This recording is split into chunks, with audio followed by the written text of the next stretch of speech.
Hello everyone, how's it all going? Welcome back to another episode of Louis' Garage.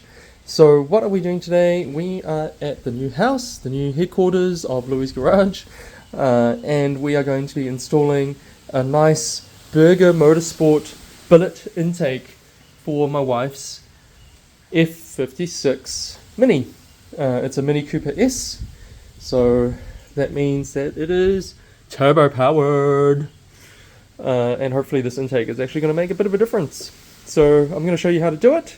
It's pretty straightforward, and you should be able to do this at home with a few tools, and then hopefully we'll take a few videos to show you how it sounds afterwards. Alright, so what are we going to do for the install? Well, it's pretty simple.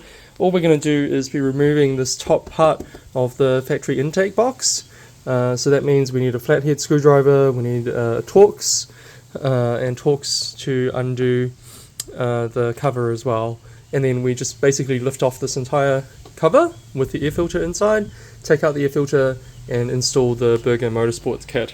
So yeah, let's start undoing some of these. Right, so I think step one is going to be removing this intake pipe setup here, and that's because we need to actually take it off in order to take off the standard intake system. So let's go ahead and do that. It's just a couple of 10mm nuts, like so, and then you should be able to pull this off. Okay, once you've undone the two bolts, the two nuts, sorry, then you should be able to just pull it right off. It just comes right off.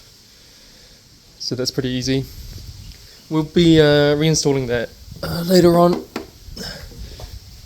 And then what we're going to do next is we're going to undo this hose clamp. We're going to undo these two bolts here for the MAF. And that's already unplugged anyway, that's already disconnected anyway, that's fine. Cool, so let's do that. This is a Torx, and then this is obviously just a flathead screwdriver. Alright, so here's the hose clamp. Let's undo that. It's really straightforward. Just undo it quite a bit just to make sure that it's all loose and we don't need to come back and undo it again. Yep, nice, that should be good enough. And then it's a T20 for the MAF, so we're going to undo that as well. Oops, there we go, it's a T20 for the MAF, so we're going to undo that as well. And I believe there's T20 for these bolts on the top of the air intake. How many of them are there? There's 3 that I can see, maybe possibly more, but yeah, let's try undo those 3 first and see what happens.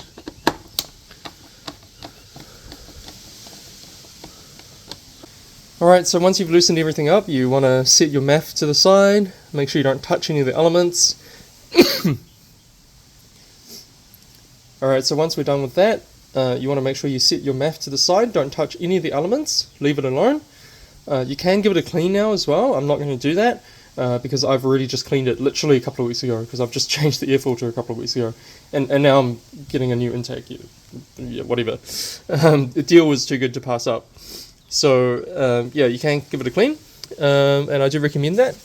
And then now all you got to do is lift up the air intake cover, and there you have it. You've got the factory air filter in there, which looks brand new because it is. And then we just have to take off the cover from the hose over there, and then we should be able to install our cold air intake. Okay, so a little bit of a trick that I just figured out for the install is that you have to use one of the factory air filter housing bolts for installing the Burger air intake. So you just take it and you put it into the bracket there, and that will allow you to secure the intake onto the factory housing so it doesn't move around. And then we have to use a zip tie to tie this up to the new intake, this wire. Cool, okay, let's do that, and then we should be pretty much done after we tighten everything. Alright everyone, everything's been tightened up and installed. Just double check everything's tight. Yes, that's all tight. Yeah, it looks pretty good I reckon on the Mini, the F56 Cooper S. The only little gotcha was that these bolts that hold the MAF in place were actually Imperial bolts. So I think it was 332 hex key. So just be aware that you do need a set of Imperial hex keys for this. But otherwise it's a pretty straightforward and easy installation. So yeah, we'll give it a test and see if my wife likes it. I'm not sure if she's actually going to like it, but we'll see. It's a bit of fun anyway. This is why you need an intake on the Mini. Alright, listen to this, alright?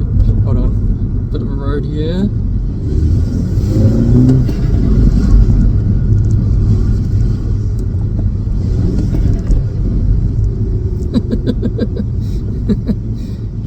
It's pretty wild.